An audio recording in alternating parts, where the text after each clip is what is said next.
సునీతారెడ్డి గారు నమస్తే అండి. నమస్తే అండి. నమస్తే అండి. ఈ ఫార్ములా కేసులో ఏం జరుగుతుంది అసలు? కేటీఆర్ వాదనతో మీరు కేటీఆర్ వాదన మీకు ఎలా అనిపిస్తుంది? వీళ్ళు చెప్పేదేమో ఎంత ఎలా చెప్తున్నారంటే తేలికగా రొట్టపీస్ కేసు అని, అసలు ఇది కేసే కాదని, అసలు ఇందులో ఈ పస లేదని ఈ విధంగా మాట్లాడుతున్నారు. వెనక నుంచి చూస్తే గజ గజ గజ వణికిపోయి కోర్టుల చుట్టూ వాడి చుట్టూ వీడి చుట్టూ పరుగులెత్తి ఇది చేస్తున్నారు. నేను ఒకటి అడుగుతున్నా మేడం, ఇక్కడ గవర్నర్ గారు నమ్మిండ్రు. గవర్నర్ గారు పర్మిషన్ తీసుకున్నప్పుడు ప్రైమాపసీ ఉంది అని చెప్పితేనే తను పర్మిషన్ ఇచ్చిండ్రు. అదే విషయాన్ని నిన్న కోర్టు కూడా చెప్పింది. ఎందుకు అంటే అక్కడ పరిశీలిస్తే ఏంటంటే ఖచ్చితంగా ప్రజాధనం వృధా అయ్యింది, లబ్ధి ఎవరికి చేరింది, వ్యక్తిగతంగా చేరిందా లేకుంటే ఇతరులకు చేరిందా అనేది ఒక క్లారిటీ లేదు. అక్కడ ఏ విధమైన పర్మిషన్స్ తీసుకున్న పరిస్థితి లేదు. ఆర్బీఐ ఇప్పుడు ఫారిన్ ఫండ్స్ ఇచ్చినప్పుడు ఫెమా ఉల్లంఘన జరిగింది, ఆర్బీఐ పర్మిషన్ లేదు, క్యాబినెట్ పర్మిషన్ లేదు. ఏదైతే హెచ్ఎండిఏ నుంచి పే చేసిండ్రో అక్కడ ఏ విధమైన పర్మిషన్స్ లేవు. ఏ పర్మిషన్ లేకుండా నేనే రాజు నేనే మంత్రి అనే విధంగా మొత్తం ఆయన నేనే చేసినా అని ఒప్పుకుంటున్నాడు. ప్రెస్ మీట్లు పెట్టి అదే చెప్తున్నాడు.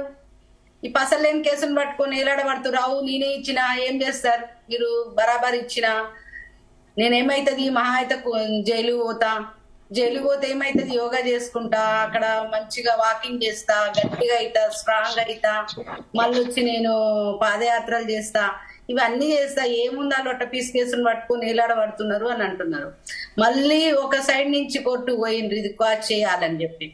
క్వాచ్ చేయకుండా హైకోర్టు చెప్పడమే జరిగింది. అక్కడ ఏం జరిగింది అని అంటే అక్కడ ప్రజాధనాన్ని ఏదైతే నీకు ట్రస్ట్ తోటి నమ్మి మీకు ప్రభుత్వంలో మంత్రి పదవిలో ఉండి మీకు ట్రస్ట్ తోటి ఇచ్చిన డబ్బును మీరు దుర్వినియోగం చేసిరు. నువ్వు తీసుకున్నావా ఇంకొకరికి ఇచ్చినవా అనేది అది తేలుతుంది. కేసు మూవ్ అయితే తేలుతుంది వాళ్ళ భాషలో. ఆ విధంగా వాళ్ళు చెప్పిండ్రు డబ్బులు పోయినాయి, నీ సొంత పైస కాదు, అది ప్రజాధనము, అది ఏ విధంగా పోయింది బయటికి, ఎందుకు పోయింది, ఎలా పోయింది, దాన్ని లబ్ధిదారులు ఎవరు అనేది తేల్చాల. తేల్చేటప్పుడు వాళ్ళు అడుగుతున్నారు మరి అంత లొట్టపీస్ కేసు అయినప్పుడు, అంత వాల్యూలెస్ అయినప్పుడు, అది అసలు అవినీతే కానప్పుడు వెళ్ళి సమాధానం చెప్పి వదిలగొట్టుకునే దానికి ఎందుకు ఇంత పంచాయతీ? మళ్ళీ ఇప్పుడు అక్కడికి సుప్రీంకోర్టు పోయిండ్రు, వీళ్ళు ఏసీబీ వాళ్ళు పోయిండ్రు, అక్కడికి పోయేసి వాళ్ళు మళ్ళా కేసు వేసిండ్రు, రైట్ కేవియేట్ వేసేసి మాకు చెప్పకుండా మమ్మల్ని అడగకుండా ఏది అయిపోద్దు అనేది వీళ్ళు అడుగుతున్నారు. ఇక్కడ జరిగింది అనేది అక్కడ క్లియర్ గా కనిపిస్తుంది మేడం. ఎందుకు అంటే మీరు ప్రజాధనాన్ని ఇచ్చేటప్పుడు మీకున్న అర్హత లేనిది, అక్కడ ఏంది, ఎవరిని అడిగిండ్రు, హెచ్ఎండిఏ పర్మిషన్ ఉందా లేదా, ఆర్బీఐ పర్మిషన్ ఉందా లేదా, ఇక్కడ ఫెమా ఉల్లంఘన చేసిండ్రా లేదా, ఇక్కడ ఈడీ కూడా ఇంటర్ఫియర్ అయ్యింది, ఫెమా ఉల్లంఘన చేసిరు, మీరు ఎవరు అనుమతిని తీసుకోలేదని చెప్పి వాళ్ళు కూడా రేపు 16వ తారీఖు నాడు వీళ్ళు కూడా అడుగుతున్నారు మీరు వచ్చి ఆన్సర్ చేయాలి అని చెప్పేసి. ఇక్కడ ఏసీబీ కేసు నడుస్తూనే ఉంది కానీ తేలికగా చెప్తున్నారు. ఇప్పుడు బ్రదర్ కూడా అదే చెప్తున్నాడు, ఏముందండి ఇందులో ఏం లేనే లేదంటే ఇక్కడ బ్రీచ్ ఆఫ్ ట్రస్ట్ అనేది చేసిండ్రు మంత్రి గారు. ఏదైతే తన ప్రమాణం స్వీకారం చేసేసి మంత్రి పదవి తీసుకున్నారో దాని నుంచి బ్రీచ్ అయ్యారు. బ్రీచ్ అక్కడ మెయిన్ అదే కదా, ఆ నమ్మకం పోగొట్టుకున్నారు. అవి ఎవరు చేసినారు అనేది చెప్పాలి కదా. చెప్పకుండా చాలా ఈజీగా నా జేబుల నుంచి నేను మీకు తీసిచ్చినా ఏమయ్యేది ఉంది అన్నట్టుగా మాట్లాడుతున్నారు. 55 కోట్ల రూపాయలు మీరు ఒకరికి అప్పచెప్పారు. అక్కడ ఎందుకు చెప్పారు, అది చెప్పేదానికి ఇవన్నీ ఎందుకు? కేటీఆర్ ఎటువంటి విచారణకైనా సిద్ధమే అంటూనే మరోవైపు సుప్రీంకోర్టు వరకు వెళ్లారు, మరోవైపు ఇది కక్ష సాధింపు చర్య అంటున్నారు. మీరేమంటారు మేడం? ఇక్కడ పోలీసు దుర్వినియోగం అనేది వాళ్ళ ప్రభుత్వంలో అయింది, వీళ్ళ ప్రభుత్వంలో కూడా అవుతుంది మేడం. వాళ్ళ ప్రభుత్వం ఉన్నప్పుడు ఇప్పుడు ఏదైతే సుధపాస పలుకులు పలుకుతున్నాడో కేటీఆర్, స్వయంగా మా రాష్ట్ర అధ్యక్షులు బండి సంజయ్ గారు ఆ రోజు ప్రజల కోసము, టీచర్ల కోసము దీక్ష చేస్తుంటే తన సొంత ఆఫీసులో కూర్చొని దీక్ష చేస్తుంటే ఒక ఎంపీ మళ్ళీ రాష్ట్ర అధ్యక్షులు తన సొంత ఆఫీసులో కూర్చుంటే గేట్లు ఇరగొట్టి దాన్ని పగలగొట్టి పోలీసు వాళ్ళు గేట్లు దునికి అరెస్ట్ చేసి 24 hours అసలు ఎక్కడ తిప్పుతున్నారో కూడా చెప్పలే మేడం. ఆయన ఎక్కడున్నాడో కూడా మాకు సమాచారం ఇవ్వలే. రోడ్ల మీద కార్లో కూర్చోబెట్టుకొని రాష్ట్రం అంతా తిప్పిండ్రు మేడం. అలాంటి పరిస్థితులు కల్పించిందే ఈ టిఆర్ఎస్ ప్రభుత్వం. అంటే పోలీసు వాళ్ళని దుర్వినియోగం చేసిండ్రు, అన్ని దుర్వినియోగం చేసిండ్రు. ఆ రోజు రఘునందన్ రావు గారు ఏదైతే ఎలక్షన్లలో కంటెస్ట్ చేస్తున్నప్పుడు ఒక కంటెస్టింగ్ క్యాండిడేట్ ని కూడా అరెస్ట్ చేసి తీసుకుపోయి పక్కన పెట్టిండ్రు మేడం వీళ్ళు. అసలు ఏ ఒక్క నల్లగొండకు కల్లాలలో ఒడ్లు పోసినారు మేడం. కల్లాలలో ఒడ్లు పోస్తే వీళ్ళు కొనకుండా ఉంటే ఎందుకు కొనట్లేదని మేము పరిశీలనలకు పోతే మమ్మల్ని రాళ్లతో కొట్టించి పోలీసులతో కొట్టించారు మేడం. వీళ్ళు అందరం కార్లు పగిలిపోయి మాకు ఇంతింతలా రాళ్లతో కొడితే చేతులు వాసిపోయినాయి మేడం. ఆ విధంగా నిర్బంధ కాండ సాగించిండ్రు టిఆర్ఎస్ వాళ్ళు. ఇవాళ వాళ్ళ దాకా వచ్చింది. ఏదైనా మనం తీసుకున్న గోతులో మనమే పడతామని పోలీసు వాళ్ళని మీరు కంట్రోల్ పెట్టుకొని ఆ రోజుల్లో నిర్బంధ కాండ కొనసాగించారు ఈ రాష్ట్రంలో. ఇప్పుడు అదే పాలనను వీళ్ళు కొనసాగిస్తున్నారు. నిన్నటికి నిన్న మేడం కాంగ్రెస్ వాళ్ళు సరే ఏం జరిగింది అనేది పక్కకు పెట్టండి. మనం నిరసన తెలిపేదానికి చాలా మార్గాలు ఉన్నాయి. మనం ఏదైనా వేరే వాళ్ళు తప్పు చేస్తే మనం ధర్నా చేయొచ్చు, మనం ఇంకేదైనా శాంతియుతంగా చేయొచ్చు. ఇక్కడ గవర్నమెంట్ వాళ్ళ చేతిలో ఉంది, పోలీసు బీజేపీ పార్టీ ఆఫీస్ మీద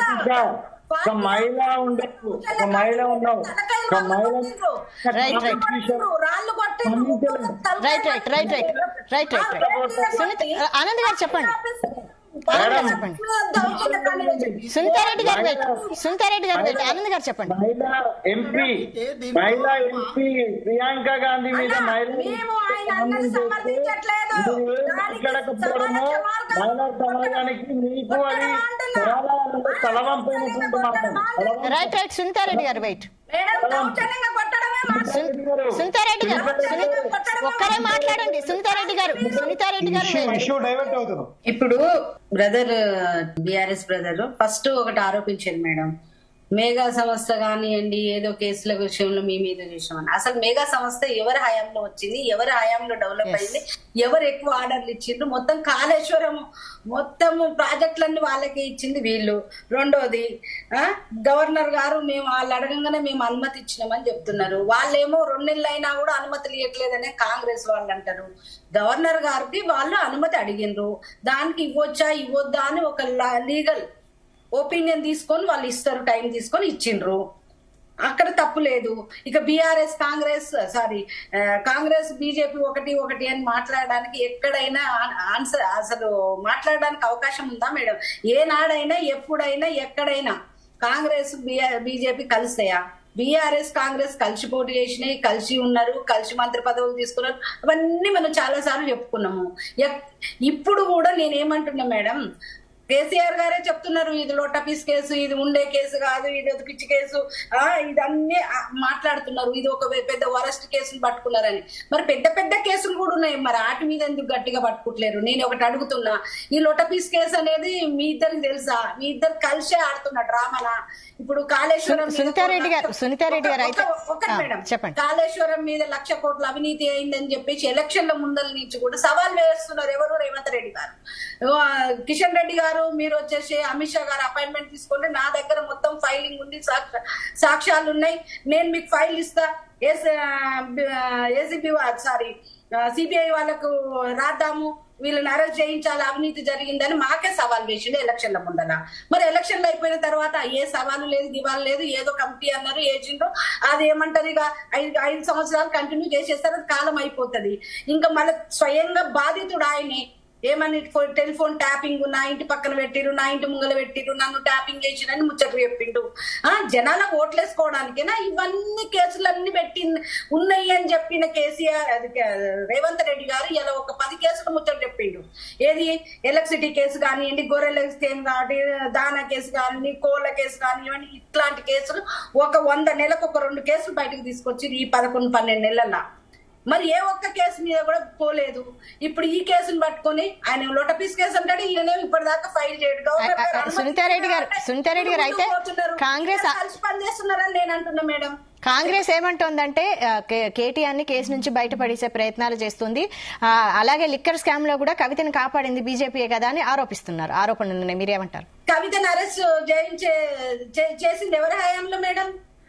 చట్టం తన పని తాను చేసుకుపోని వాళ్ళే. కాంగ్రెస్ పార్టీ వాళ్ళకు తెలిసిన విద్య ఏంటంటే ఎప్పుడు వాళ్ళు ఏ గవర్నమెంట్లు ఉన్నా ఆ సంస్థలన్నిటి దుర్వినియోగం చేస్తది అనేది మనకు తెలిసినదే మొదటి నుంచి. ఎందుకు అంటే గతంలో వాళ్ళ ప్రభుత్వం అది యూపీఏ ప్రభుత్వం ఉన్నప్పుడే సుప్రీంకోర్టు స్వయంగా చెప్పింది సిబిఐ అనేది కాంగ్రెస్ పార్టీ ఇంటి చిలకలాగా మారిపోయిందని చెప్పడం జరిగింది. అన్ని వ్యవస్థల్ని సర్వనాశనం చేసిండు, అన్ని వ్యవస్థల్ని అవినీతిమయం చేసిండు. కాబట్టి వాళ్ళకి తెలిసిన విద్యే.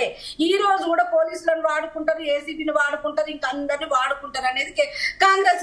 మేము ఎందుకు కాపాడాలో మాకేం పని? మీకంటే వాళ్ళ ఎమ్మెల్యేలు కావాలి, వాళ్ళతో అలయన్స్లు కావాలి. ఒకవేళ నీ ప్రభుత్వం పడితే వాళ్ళ దగ్గర ఎమ్మెల్యేలను తెచ్చుకోవాలి. నీకు ఆ భయం ఉంది కాబట్టి నువ్వు కాపాడుకుంటున్నావు. నేను కొట్టినట్టు చేస్తాను, నువ్వు ఏడ్చినట్టు చేస్తానని ఇద్దరు కలిసి డ్రామా ఆడుతున్నారేమో. మరి 1,00,000 కోట్ల వ్యవహారాలన్నీ అవి కూడా తీయాలి కదా.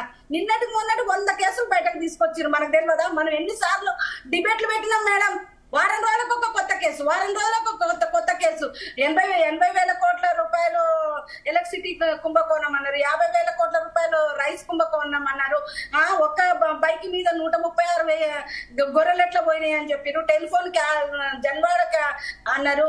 నిన్నటి మొన్నటి వరకు ఇంకేదో ఫామ్ హౌస్ కేసు అన్నారు, ధరణి కేసు అన్నారు. ఈ చేపలు రొయ్యలు ఇంకా నీకెందుకు ఎందెందు వెతికినా అందే కలడని అంత అవినీతిమయమే ఉన్నప్పుడు మీరు ఇవి ఒక్కటే కాకుండా అవన్నీ ఎందుకు ముందరికి తీసుకురావట్లేరు? మేము అడిగేది అదనమాట. రైట్ ఆనంద్ గారు చెప్పండి. ఇంకొకటి మేడం, ఇందాక కత్తి వెంకటస్వామి అన్న ఏమన్నారంటే ఒక ఎంపీ గారు ఎక్కడ ఢిల్లీ ఎలక్షన్లలో తప్పుగా మాట్లాడారు. ఒక మహిళగా కాదు, ఎవరమైనా ఆ మాటని వ్యతిరేకిస్తాము. ఎవరు ఏ మహిళనైనా కించపరచడం అనేది మేము సహించము. అక్కడ ఆయనతో కూడా సారీ చెప్పించిండ్రు. అక్కడ జరిగిన విషయం అది వారం 10 రోజుల కింద జరిగిన విషయాన్ని ఇక్కడికి తీసుకొచ్చి ఒక కుట్రపూరితంగా దాన్ని ఇక్కడ ఉన్న వ్యవస్థలన్నిటి ఏమంటారు బైపాస్ చేసే విధంగా పోలీసు వాళ్ళు అక్కడే ఉంటారు మేడం. బారికేడ్స్ కూడా అక్కడే ఉంటాయి. అక్కడ ఎగ్జిబిషన్ నడుస్తా ఉంది, మొత్తం పోలీసు వాళ్ళు ఆడ ఉంటారు. రోజు మా వెహికల్స్ సరిగ్గా అలో చేయరు.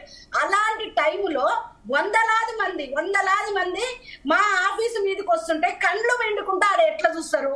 మా వాళ్ళు రాళ్ళేస్తుంటే గుడ్లేస్తుంటే ఏమో జరుగుతుందని లోపల మేము మీటింగ్ లో ఉంటే బయటకు వచ్చి చూస్తే వీళ్ళు రాళ్లతో కొడితే తలకాయలు వదిలి మేడం. అక్కడున్న పోలీసు వాళ్ళు వాస్తవం చెప్పాలి కదా మేడం. అక్కడున్న మేము వచ్చేసి గేట్లు పెట్టుకుంటుంటే మేము వాళ్ళని వ్యతిరేకించడానికి బయటకు వెళ్తే కూడా పోలీసు వాళ్ళని మమ్మల్ని వెళ్ళగొడుతుంది కానీ వాళ్ళని వెళ్ళగొట్టట్లేదు.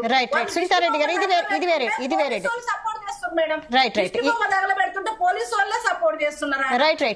ఇది వేరే చర్చ అండి. సునీతారెడ్డి గారు ముఖ్యమంత్రి హోంమంత్రిగా ఉండి కొట్టించడానికి సునీతారెడ్డి గారు ఇది టాపిక్ డైవర్ట్ అవుతుంది. ఒక నిమిషం అండి ఆనంద్ గారు. పార్టీ ఆఫీసుల మీద పడి కొట్టిస్తారా? తలలు పగల కొట్టిస్తారా?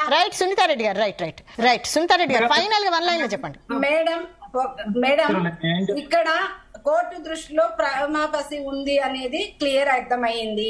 ఇక్కడ అవుట్ ఆఫ్ వేలో డబ్బులు వెళ్ళినాయని అర్థమైంది. అక్కడ ఇప్పుడు చట్టం తన పని తాను చేసుకుంటుందని బ్రదర్ చెప్తున్నాడు కదా, అది ఏ విధమైన నిర్బంధాలకు లోను కాకుండా ఏదైనా కక్ష సాధింపులకు లేకుండా జెన్యూన్ గా ఇన్వెస్టిగేషన్ జరగాలి, వాస్తవాలు బయటకు రావాలి.